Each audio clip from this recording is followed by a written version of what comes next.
Welcome to the Florida Homesteader Podcast, where we bring the pages of the magazine to life, sharing all the stories, the skills, and the spirit of homesteading across the Sunshine State.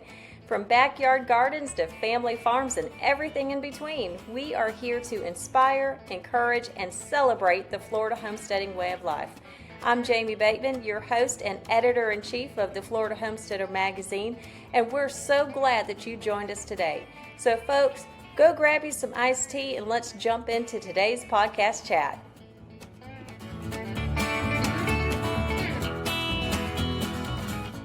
Hey everyone, and welcome back to the Florida Homesteader Podcast. My name is Jamie, and I am very excited to have you on the show today to hear some amazing stories that we're going to talk about all things gardening with my friend Summer Sodrel, who has Southern Dirt. If you are a YouTuber, you may be very familiar with Summer. She has a huge following and is sharing all things about how to garden in Central Florida. And we thought, actually, this is Summer's idea. Let's do the podcast instead of in a studio. Let's do it in our own backyard garden setting. So here we are in our backyard garden settings, coming to you today. And this is going to be fun. So, hey, Summer. Hey, Jamie. Thanks for having me. This is a great idea. I'm so glad that you thought of this. So, all right, I want to dive in because this is going to be a fun conversation. Yesterday, I was we had an internet interruption here at our house, and so it left me no choice but to come outside. Darn. And I actually started doing some more planting. I put in some more seeds for my green beans and things, and I was thinking of you as I was doing it. You have really inspired me, and I know you've inspired so many others, to just take that first step and start that gardening process. And we're going to talk a little bit about Florida and its trials and things, that challenges that we have. But for those who have not met you before and are not familiar with Southern Dirt, why don't you tell us a little bit about who you are, how you got started on your journey, and what Southern Dirt is all about? Sure. Well, my name is Summer, and I absolutely have a passion for gardening. I started out by just, starting a few seed trays. I knew nothing about gardening, and just had little kids at the time, was looking for a way to feed our family, looking a way to feed them with organic food. So we just thought we'd try our hand at trying to grow our own. So we had many fails and many trials. And I thought, you know what, maybe I can share this journey with others and show everybody and be transparent of just the getting in there and the tough things that you deal with and the journey of gardening. It's definitely a challenge, but it is so rewarding. So I decided to start a YouTube channel and share that. I started off by just sharing pictures. Everything was so beautiful to me in the garden. And I just was like, man, everybody needs to see this. My kids got so excited when a flower opened or a seed germinated. So it just brought our family so much joy, and I just wanted to share it with the world. So Summer and her family are actually going to be in the November-December issue of the Florida Homesteader magazine. And when you get your copy of that, you're going to see those amazing photos. You're going to see this beautiful garden that they have grown. Now, how long have you been doing this? 10 years now. Okay. Yeah. Right. So, but along the process, you started, and I don't want to give too much information away because I want them to be able to go and read about it in the magazine. But you started with just a standard backyard, a Florida backyard, a sandy backyard. Yeah. We have nothing but sand in our backyard, and we just started a few seed trays, and nothing germinated except for our tomato plants. So I had 5 tomato plants that survived, and thought we just dig some holes and throw them in the backyard. And that is what we did. And from those 5 plants just grew this passion of watching those plants grow and using the food in our kitchen, and just watching our kids get excited about going outside and picking the fruit. And then we brought in good soil, we dug trenches, we put up fence, and it was just nonstop from there. I just kept asking my husband for more space, and we just kept making more room and trying to grow more food. What I love is how you incorporate old things into your garden, and it just makes it so beautiful. Like you've got an old bed frame, you've got like old pots, old metal containers, different things like that, and you use those either as a trellis or a pot, a planting pot or something like that. Yes. Tell Yeah, us a we little bit, how do you come across those? yes, my my husband, he does a lot of construction work and we don't like to throw anything away. So we have a little problem with keeping a lot of stuff, and we love rusty things. So anytime my husband came across something he was tearing down that looked like it could trellis something, or an old pot somebody didn't want, he was bringing it home and we were incorporating it into the garden. And it just gave us an opportunity to save money and to make it look fun and cool also at the same point. So we've incorporated railings, old railings, yes, old pots, old chandeliers that we've taken apart and made into planters. Um, Lots of stuff around here. Gates, old gates. So it's been fun to put those pieces together and work together, and using those throughout the garden. You have me scouting out things even on the side of the road that people are throwing away. Yes, I'll do a double that's take us. at something we're driving. But yeah, we love we love dumpster diving. We're the same way. All this, actually, this little potting bitch my husband built behind me is all reclaimed wood from jobs that he's tore down. So we like refurbishing things and bringing things back to life, and repurposing them. Mm-hmm. That's the joy in it. That's what makes it fun, in my Yeah. opinion. Yes. Yeah, we have a lot of fun doing that. And if it gets rained on or a hurricane blows it out, it's not that big of a deal because it's not like you picked it up on the side of the road. It's okay. Right. Right. Right. Yeah, anything that looks like it can hold soil, it's going in the back of the truck. I love that. So you have animals on your homestead, not just your garden. Share with us a little bit about all that you have going on. We have cattle, we have chickens, and then we just brought in some hogs. Our children raise hogs for 4-H. And we have a dog, and we just got 2 kittens. That's been our animals. But one of the neat things that you do with even like your chicken yard, which your husband built from reclaimed, if I remember correctly. Yeah. Uh-huh. You have things planted around that chicken house that are good for the chickens. Yes. So Yeah, it's your garden. Yeah, it's not just in your backyard. It's you've got it set up around your area, your perimeter. yes. So when we ran out of space in the backyard, I moved to the chicken area. We have a chicken garden, and then I've got a back barn garden, along with fruit trees all around our property.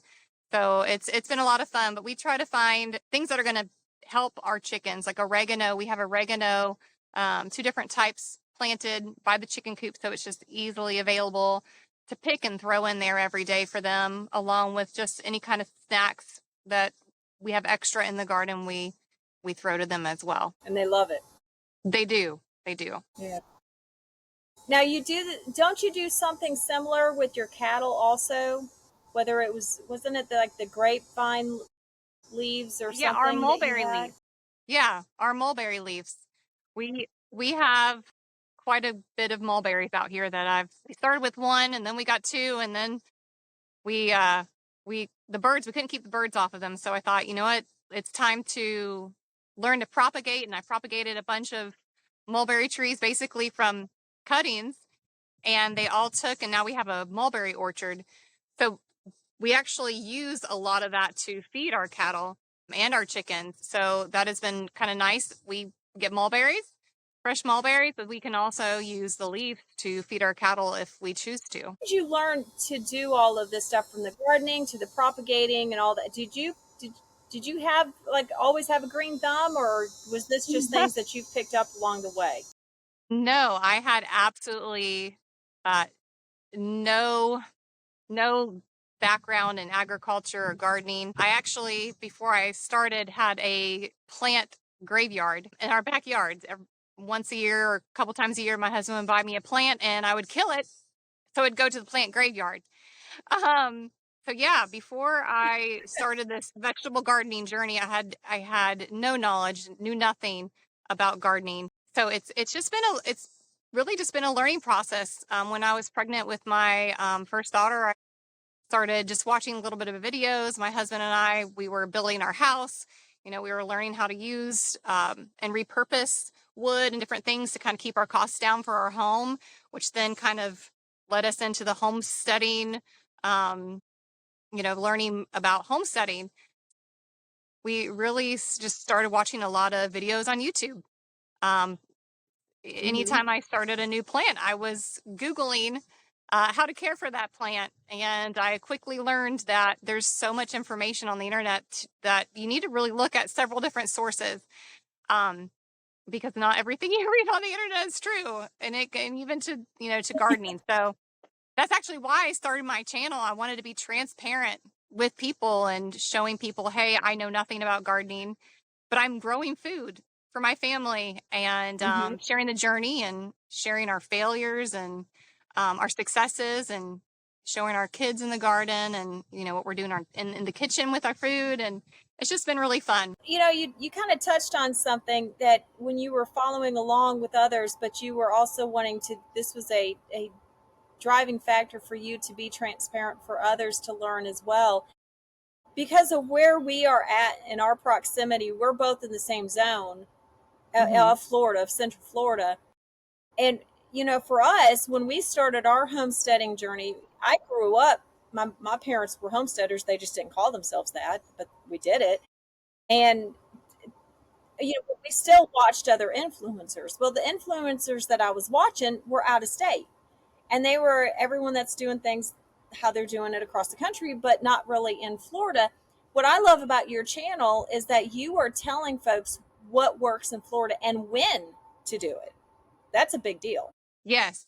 Yeah, that's been a big game changer for me, because I learned along the way, back in 2020, when everything was kind of going crazy and the food sources, we weren't sure of how that was all going to work. And everybody was kind of getting nervous, me included.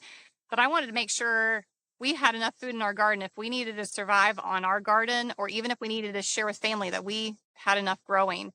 So I really dug in and started to learn what we can plant each month to have a successful garden where we have food coming in through the year. And I made a really big mistake in the beginning of my journey by watching those northerners and people in different states, that it's totally different. When you watch their videos, everything looks perfect and everything's growing so well, and they have all this food they're bringing in, and some of them don't talk about all the struggles. So when you first start, like I did, I'm like, what? Nobody told me about how hard this was going to be.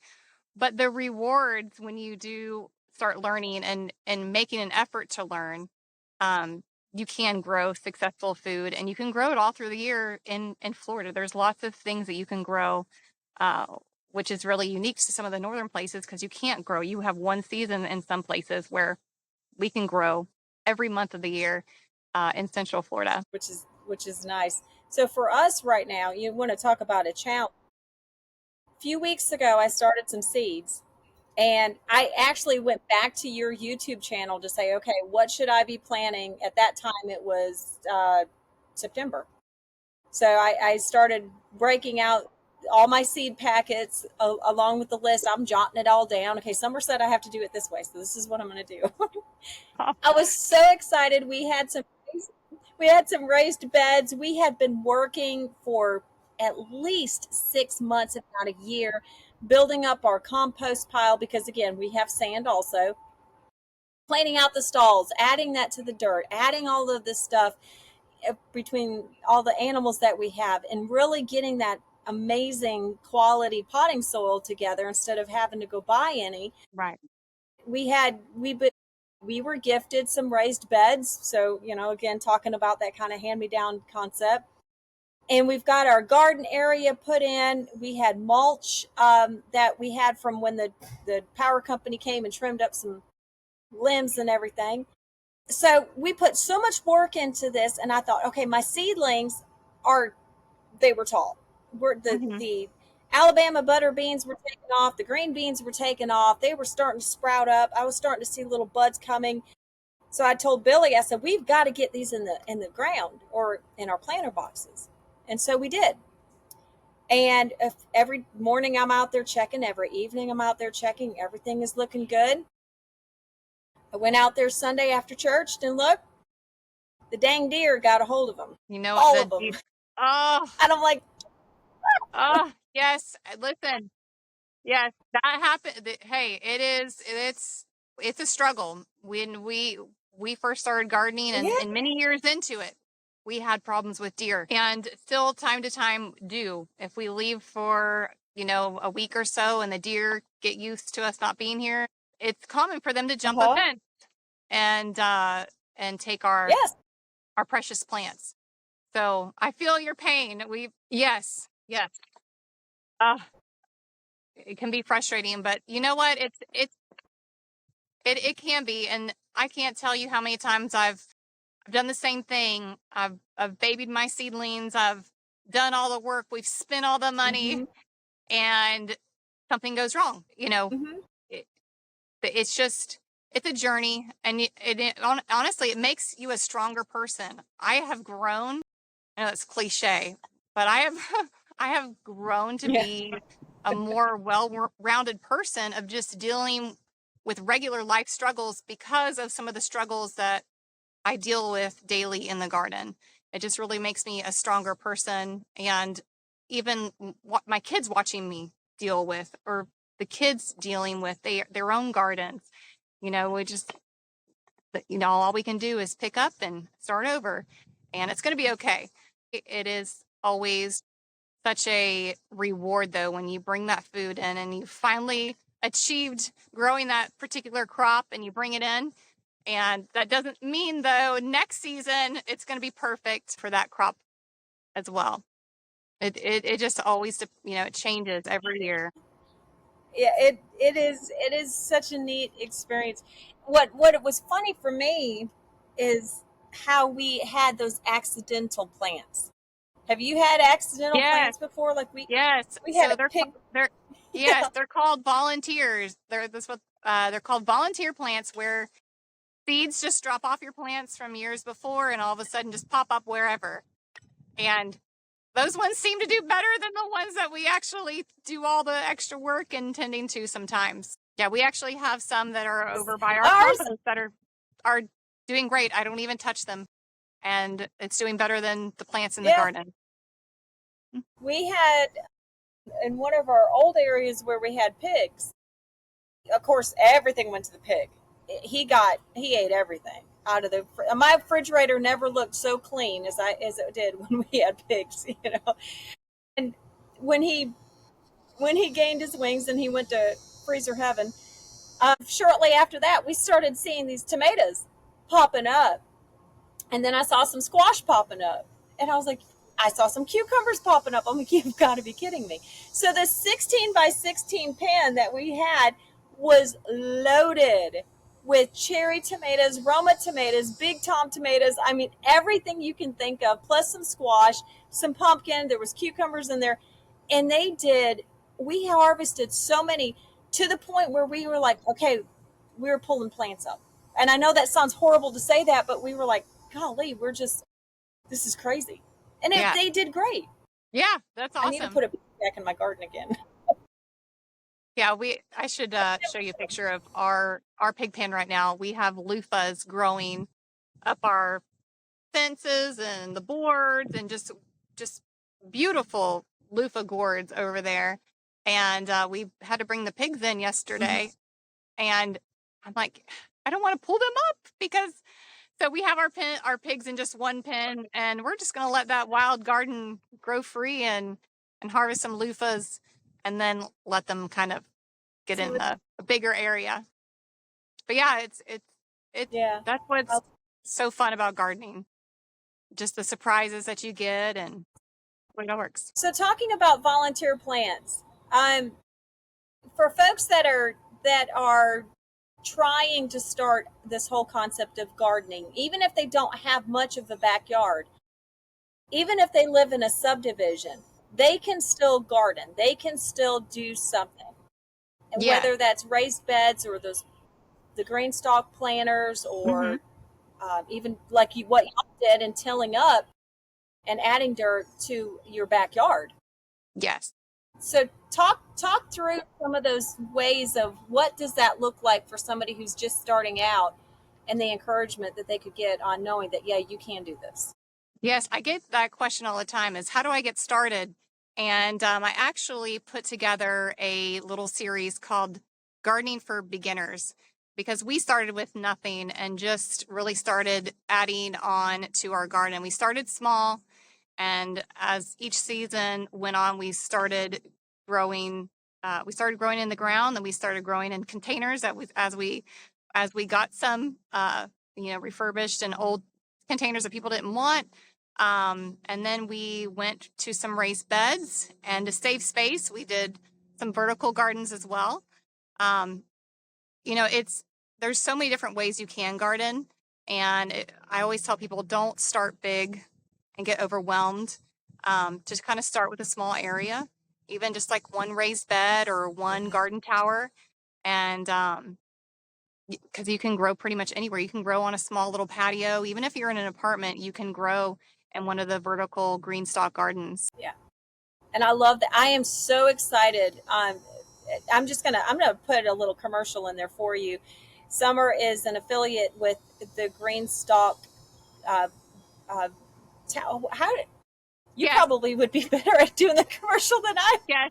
I I I have grown to love growing vertically because you can grow so much more food if you grow up versus on the ground. So we've been growing for over 4 years now in these green stalk vertical gardens. I'll have to show you guys a picture. And we own 14, and I believe we just ordered 4 more that are coming. And I have an affiliate link you guys can order from. They are American made in a small family business, and they're so easy to grow no matter what age you are. And they're just, yeah, they're really easy to plant and grow flowers, herbs, and vegetables.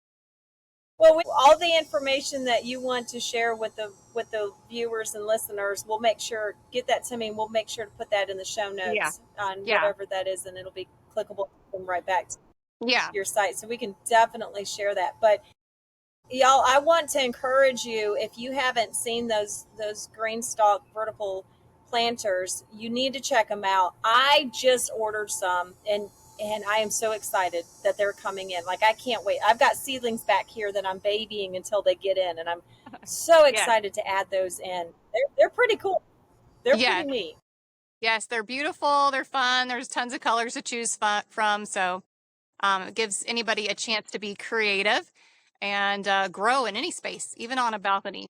Even on, and that's what is so neat about those, is that they don't take up what, maybe 2 square feet Yep, two of a square round feet. circle area. I mean, yeah, they're not that big, and they're stack them as tall as you want. I mean, they're great.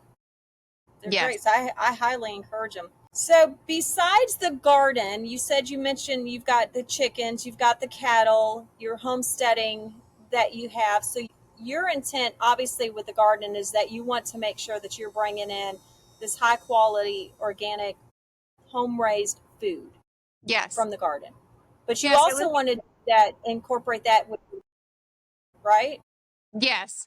So when I found out I was having my second child, I organic food was going to be starting to get expensive for 2 babies. So as our family was growing, that was kind of the push to start trying to grow our own food so we could know what's going into our food.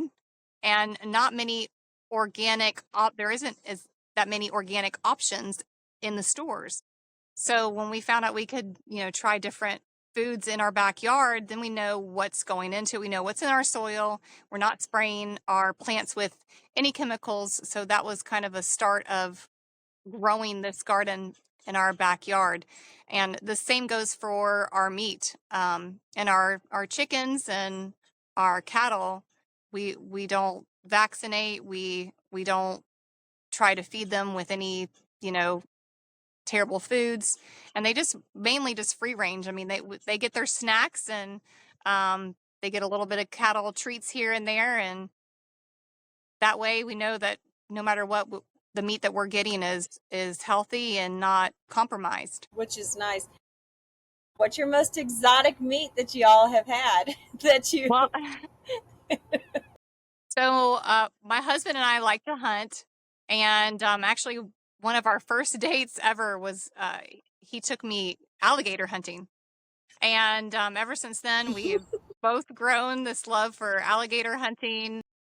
So yeah, I would say alligator is one. We always have our freezers stocked with alligator, deer, and we love to fish. So every summer we go to the Florida Keys and stock our cooler and our freezers, and it's just so nice to have that fresh food available, and we know where it's coming from, and we are providing it for our family and not buying it from the grocery store, which makes us feel good, which makes us feel accomplished. And I feel like that's the way God originally intended it to be, for us to be able to provide for our children. And we're doing it in a way that has already been provided, and it's not being trucked in, and it's not being processed somewhere else, and we're doing all the work and putting it in the freezer.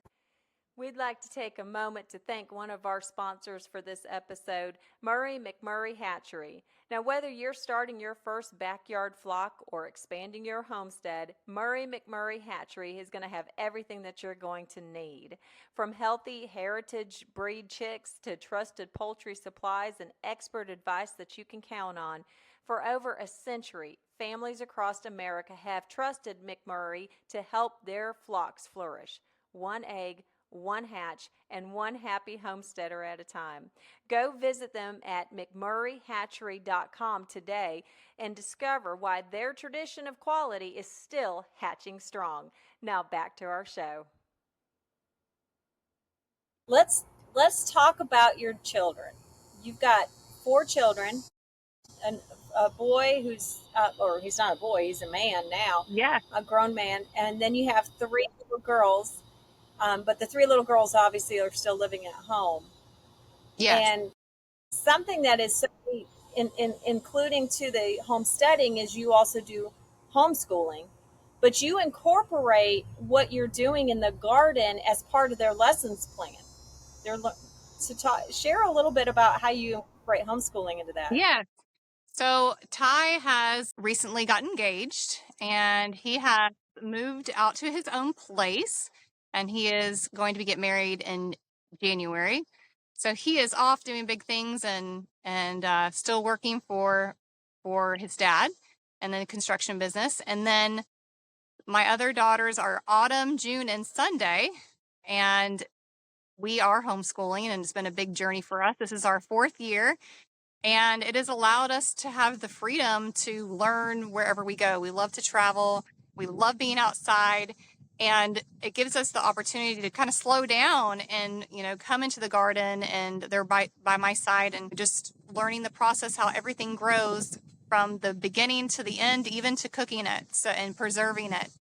So this past year, I said, hey, girls, I want y'all to start learning how to make money.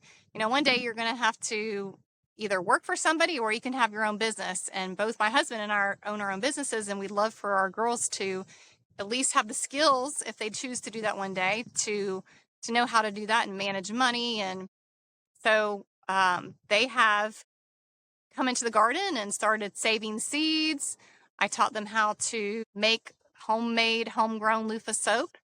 So the girls have started learning just different ways, and I've allowed them to go, okay, guys, this is our backyard. What do y'all want to, what do you want to grow? What do you want to make?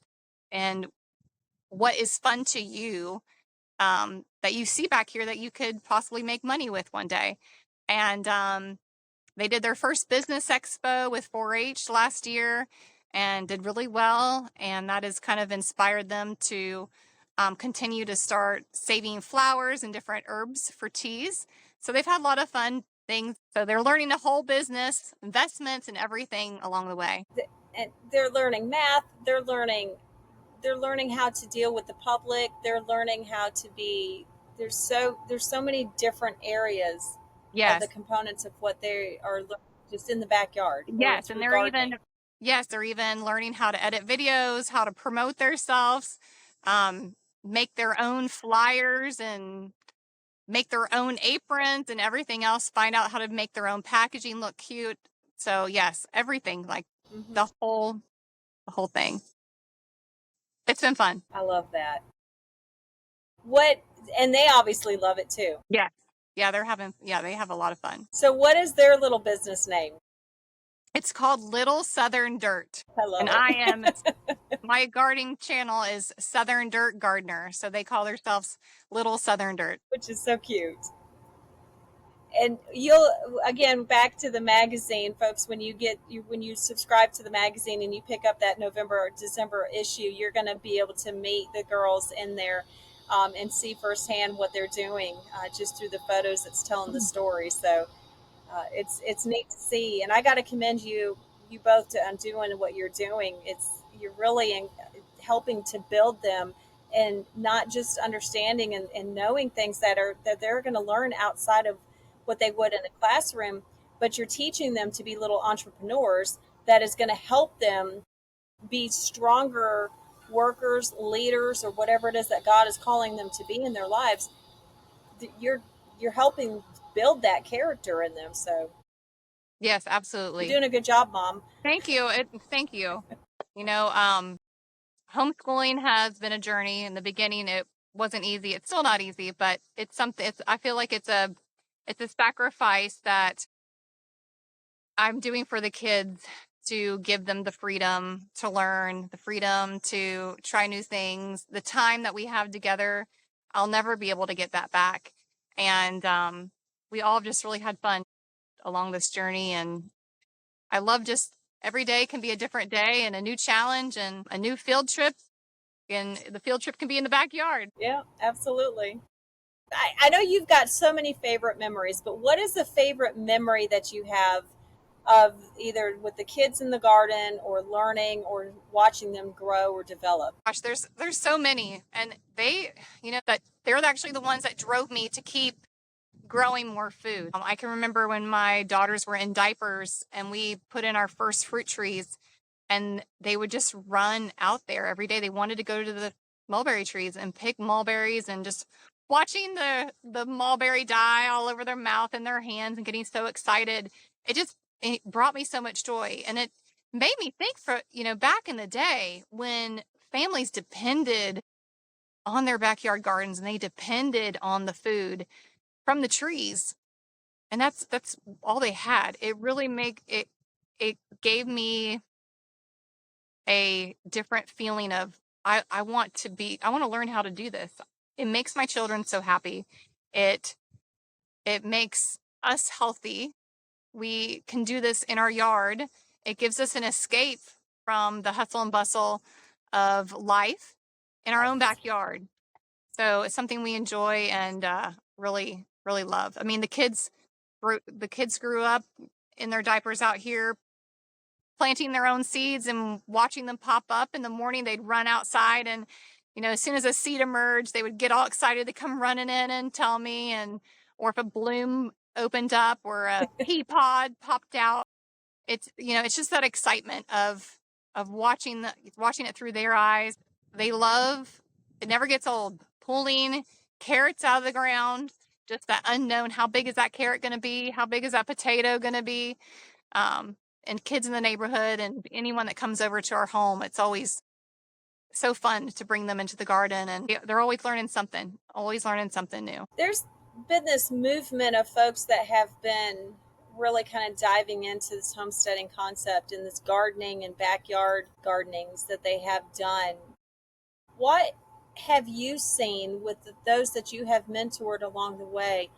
What has been some of the common factors of folks wanting to get into this type of sustainable living in a way? Really, probably just self-reliance, um, and just being able to provide for their family and not having to depend on others to do so. Um, at least that's kind of where we started and what kind of our goals were. it is just such a rewarding thing for me too. It is strengthened my faith when I can come outside, and any doubts that I even had about my own faith, of watching how things grow in the garden, watching how things emerge, and how nature just works all together in a design.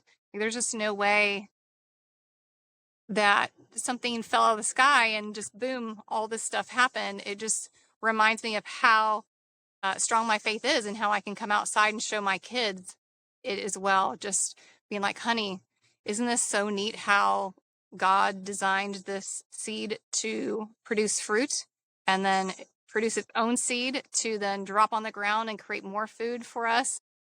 It's just this beautiful, I just have this beautiful garden out here where we have butterflies and bees that come and work together. It just really is a neat thing to watch and to observe and be able to teach also from it. It's I love that you incorporate your faith with that, and that's one thing that we have found too is our purpose and reasoning behind homesteading a lot is getting back to nature and getting back to the way God had intended originally for folks to live in some capacity in ways. Not everybody can, and we understand that, but still, if you are able to, it's just that connection back to nature. It's your that connection back to God. I mean, it talks very throughout the Bible about sowing your seeds. And in fact, our devotional this morning, it was, if you had two seeds and one you knew you could plant, and it would start off right away and it would bring you fruit, but it wouldn't be the greatest fruit. Or you could have another seed that once you planted and it took some time to develop and grow, and you knew eventually you would harvest amazing fruit. Which one would you want to do and why? And it was just that that teachable moment of it. Sometimes these good things take time, but it's also in God's planning, God's timing, and not our timing. So I need to Absolutely. remember that the next time the deer eat my green beans. Yeah. So Yeah. it's not my timing for the green beans right now. Obviously, the Yes. deer needed them more. I guess so. Yeah. Yes, you're right. Yes. And there's so many parables about gardening, and I actually decided to put together a series of some gardening devotions, thinking that maybe I can share some of my struggles, kind of share my testimony and journey along the way, but also encourage others to look to God and seek out their faith and depend on Him. And if somebody is curious or wanting to learn about faith or in God and love gardening, I was hoping to capture those people. And there's been a lot of people that have watched those videos, that have asked for prayers, that have, you know, kind of been on the fence Nice. about God, but they love gardening, and they watched my YouTube video. So I want to do more of those. I love sharing that journey and sharing um, some of the things I've overcome and dealt with in my own life, and how the garden has helped me, and how becoming closer to God has helped me, and how that all works together. I really enjoy doing that. We have a spot in the back of the magazine. It's just a time one of the things when we started this was we wanted to end with God. In every issue, you're going to see that it'll be a devotional. I may have to talk with you about maybe sharing some of your devotionals on in the Yeah, magazine one time, and putting it on the back side. That would be really neat. yeah, I'd be happy to. Yeah, that would be good. Share it out that way. So what is one of the dreams or plans? Y'all have done so much in 10 years, and you've been able to accomplish so much, and even just the most recent with the past 4 years between homesteading and gardening, and or actually gardening, homesteading, and then homeschooling. So what is another plan that you have moving forward?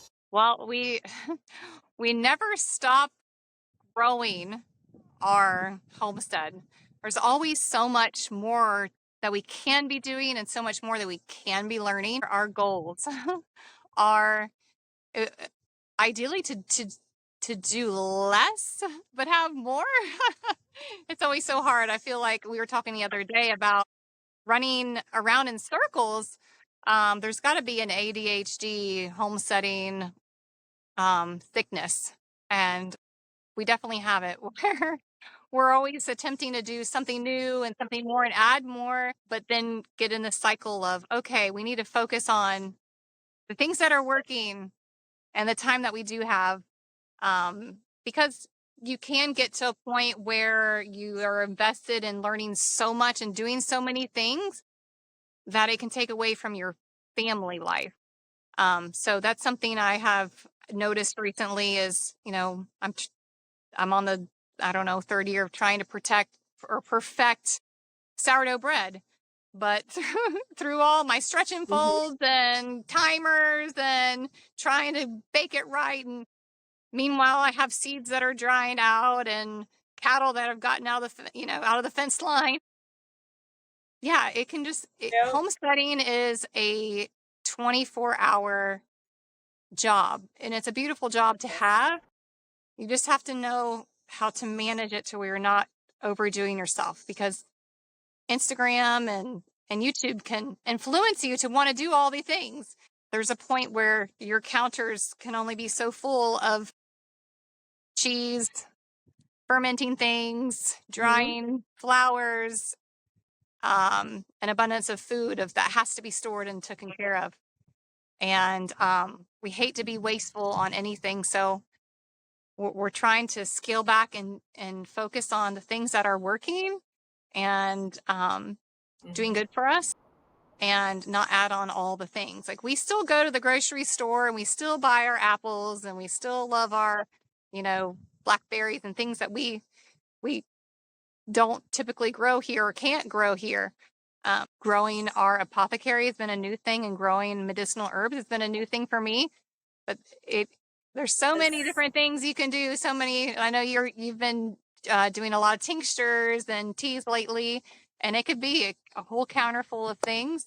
And you got the garden stuff and everything else. So we're just kind of trying to see what's most important, because we still have kids to raise and homeschool, and it's fun for them to learn alongside with us. Taking those small steps to make sure that you completely understand exactly what it is that you're trying to achieve first before biting off into something new.